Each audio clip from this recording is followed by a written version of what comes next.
What's up, everybody, and welcome to my Friday Night Smackdown review, or the season premiere of Friday Night Smackdown, apparently. I don't know why they keep saying season premiere, but they gotta hype this show one way or another because these shows never stop, so it's hard to call it a season premiere. But then again, last time around this year, this is the time they did come on to Fox and whatnot, so we gotta try to make this look as good as possible, which they are also doing with Monday Night Raw having a season premiere.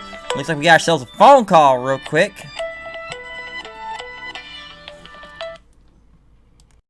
But yeah, other than that phone call I just had to take care of, yes, the season premiere of Friday Night Smackdown. And what do we do since this whole draft thing has happened? Like I said before, these shows never end, so it's kind of hard to call it a season premiere.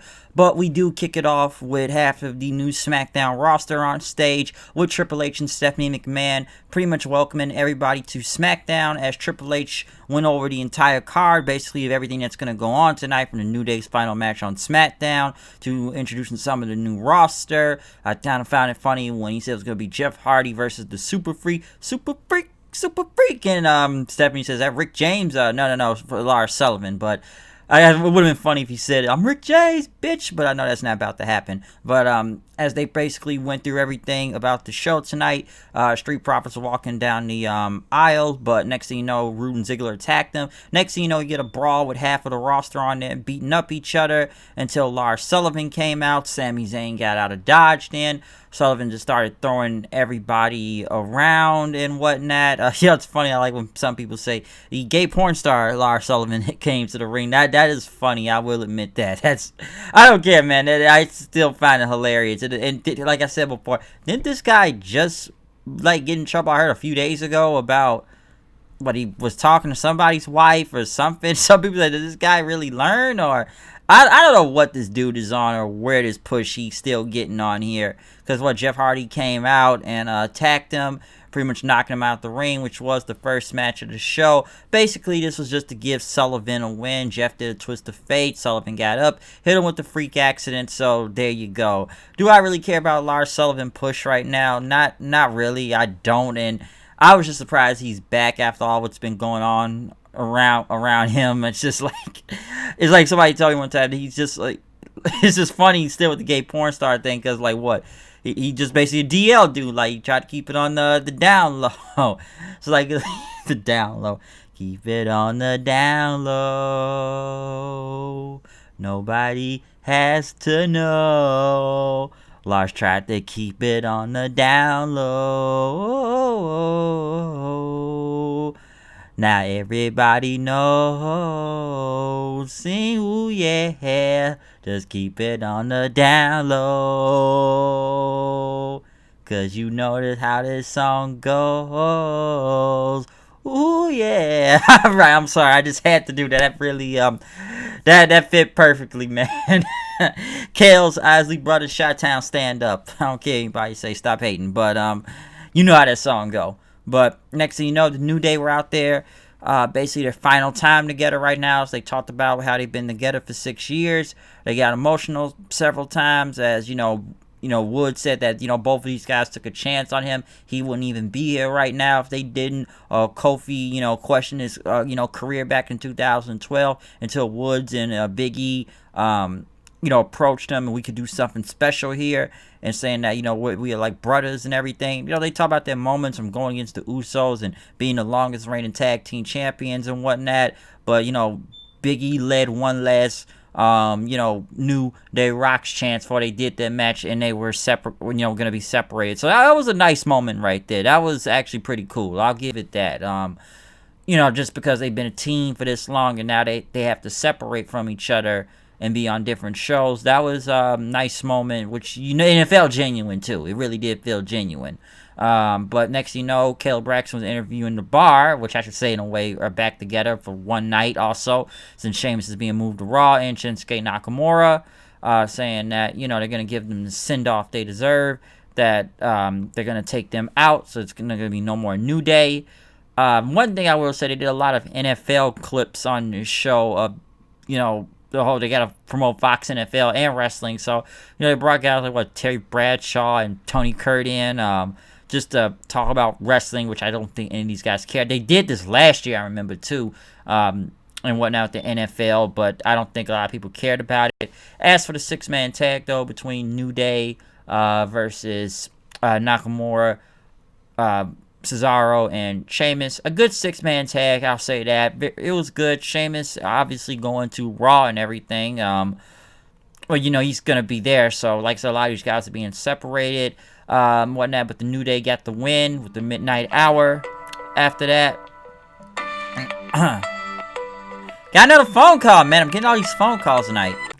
But yeah, other than these phone calls I'm getting all tonight, what else? But yeah, like I said, genuine moment with the New Day, and the New Day all huddled up and basically hugged together, calling each other brothers and whatnot, and, holding up their hands, the titles up one more time and everything. I know some people thought Big E was probably going to, turn heel, but I don't think that was ever going to happen.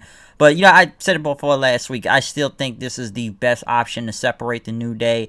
Like I said, if we're going to take Big E's singles push seriously, it's best he kind of get away from them for a while. Like, I know he's been away since both of them have been hurt, but I still think this is the best option if you want to make Big E a single star, which they've been steadily doing good so far. I will say that he's been racking up wins, but, if we're going to take this thing seriously, him as a single star, we got to keep him on his own and whatnot for a while. Because and whatnot, but as for Kofi and Woods going to Raw, they'll be okay. Hopefully, I hope they'll be okay. But they should be all right. They should be all right. I'm about to turn off my phone in a second. But yeah, other than that, like I said, good match, and we'll see what happens with the New Day as they are separated or whatnot. Like I said, I don't know how long they'll be champions and everything, but I don't know. Like I said, look at Kofi. Nah, I don't think he can go for the WWE title again. But right after Caleb Braxton was interviewing Otis, Sami Zayn came in, talked about how Otis now doesn't even have Mandy Rose or Tuck on Raw, and he'll probably lose that lawsuit on, to Miz and them, which are also on Raw. And then, they're winners, and then there's Otis's, which Otis shoved him to the ground in after that. Daniel Bryan making his return in a way we haven't seen him in a while since the Performance Center. He was making his first appearance in the Thunderdome, that he's seen it on TV, and now it's like, he's here now. He wanted to experience it and whatnot, and he likes the Thunderdome and whatnot and everything. Also, Brie Bella was on the screen with his daughter, in the Thunderdome crowd. He went on to talk about a lot of fresh faces on Smackdown, from Bianca Belair to Riot Squad, Kevin Owens, Aleister Black, and Apollo Crews of people he wants to face. But Seth Rollins came out then and talked about that, Daniel, you're here, you're off daddy duty to come to the Thunderdome. And, you mentioned a lot of incredible stars, but you forgot to mention me, the savior of SmackDown. I guess we're not calling him the Messiah, so he may be the savior now. And Rollins went on say, what side of history you want to be on, man. You could be on the greater good, or you can go against me. Rollins pretty much said, Bryan, your intellect, we could stand together, we could be great for the future and whatnot. Bryan says, I'm all for making the future better, saving the world and whatnot, but yours is very short-sighted and self-indulgent and self-centered. It's kind of dumb, okay? Which they said, it's not dumb, it is dumb, and it's not dumb, it is dumb, it's not dumb, it is dumb. Rollins punched him and said, it's not dumb, it's not dumb, it's not dumb, but Bryan got back up then and clotheslined him, started kicking him in several times. Seth got out the ring, but Ray and Dominic showed up then, which this whole feud continues on SmackDown, by the way. They moved the entire feud from Raw to SmackDown as Ray and Dominic were in the ring. Bryan basically was gone after that. Murphy came out then, and I guess they thought he was going to be with Rollins, but he ended up attacking Seth then. After that, Murphy, I guess was going to shake their hands, but obviously they're not going to shake his hands after what he's done to them in the past, and they don't trust Murphy and everything. Then again, everybody wants to talk about the whole Aaliyah, Mysterio, story or wherever that's going. Like I said, is he going to hit that or is he not going to hit that? Everything. Like I've already talked about in the past. I'm not worried about, like a lot of people on the internet have bitched about it, so I'm not going to go back into more. But obviously, Ray and Dominic don't trust Murphy and whatnot. Obviously, I wish they would have kept a lot of these guys separated so we wouldn't have to see this feud, because I'm sick of it at this point. I just don't want to see the feud anymore. I just want these guys to go do something different. That's how I was hoping they were just going to keep Ray on SmackDown Not Ray on SmackDown. I mean, Seth on SmackDown, keep Ray and them on Raw, but then they moved them to Raw. And then, as I kind of figured, they were going to move Murphy to SmackDown on the whole Talking Smack thing. So, yeah, they basically moved an entire feud to SmackDown, and I don't really want to see it still. Street Profits were getting ready for their match to defend the titles against Rude and Ziggler, who just had a tag title shot on Monday. So why did they get another one? I don't know. Ric Flair was on the Thunderdome. They ended up in a DQ and everything, but Rude and Ziggler ended up hitting like a spine buster zigzag, which looked kind of cool in a combo and whatnot. But Montez Ford hit a crossbody on both of them, knocking them out of the ring. So yeah, not much of a title match. Then again, why did Rude and Ziggler need another title match?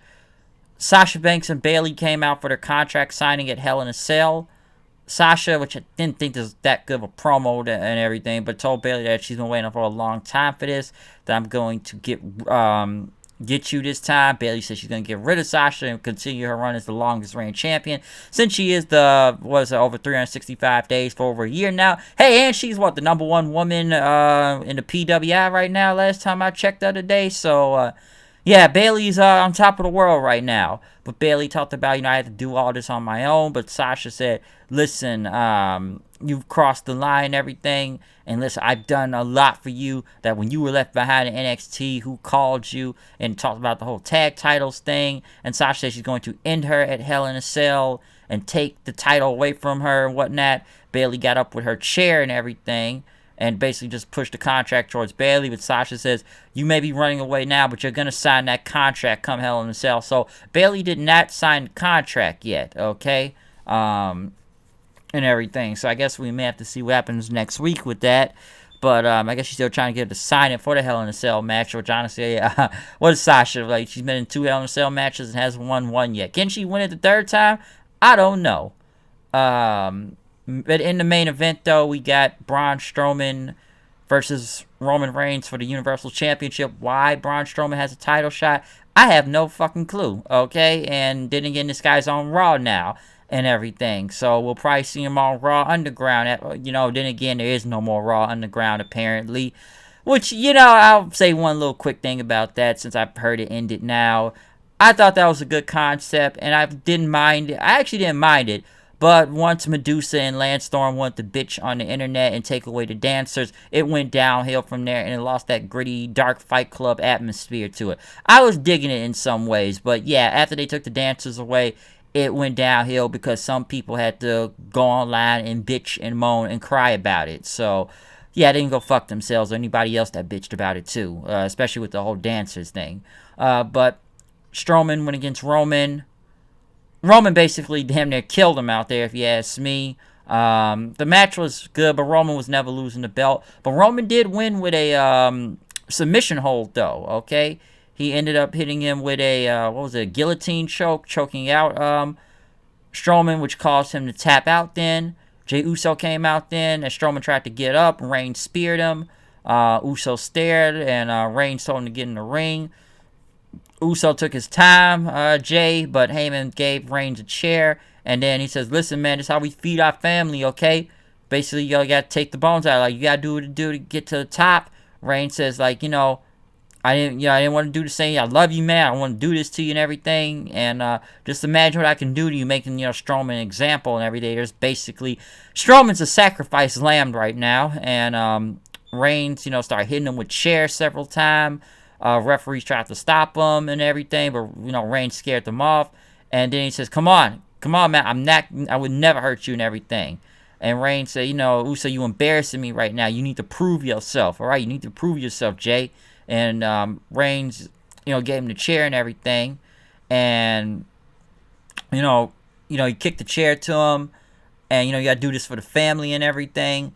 And he just told Uso, "You gotta do what you gotta do." Reigns turned his back, and Jay just threw the chair to the ground. Reigns smiled, but next thing you know, Jey Uso punched him, with a super kick, and then he started taking the chair and beating up Reigns with it then. But, all the referees held him back. Reigns hit a Superman punch, leaving Jey Uso to the ground as he got his title and left. Obviously, still the best thing on this show is the Roman Reigns Jey Uso story that's going on right now. That's literally the best thing that's going on this show.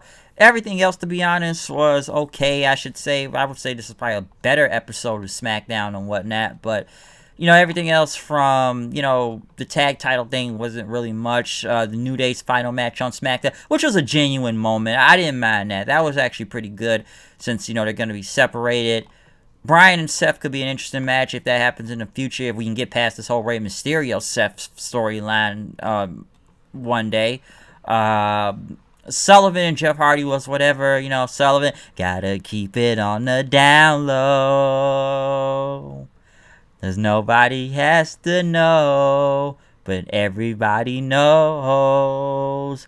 'Cause we know Sullivan is on the down low. I'm gonna keep doing that a lot now, just because it's a running joke with this guy half the time. But yeah, SmackDown was it was okay for what it was. It wasn't that bad, I'll say that also, but it was good. But like I said, the best thing on here is the Reigns and Jey Uso thing that's going on right now. So we'll see what happens at Hell in a Cell when that comes up soon enough. But yeah, that's all I really got to say about SmackDown tonight. Other than that, comment, subscribe, follow me on Twitter at HoodedKnight890. Tell me what you think about this show tonight. I'm going to roll out from here. I got to go check out the finals of this G1. I will have a review on the finals of the G1 this weekend, folks. I got to go check out the rest of A Block right now. I have not finished it, but by Sunday, I will have a review of the finals of the G1. So other than that, I'm out of here. I'll see you guys later. Peace.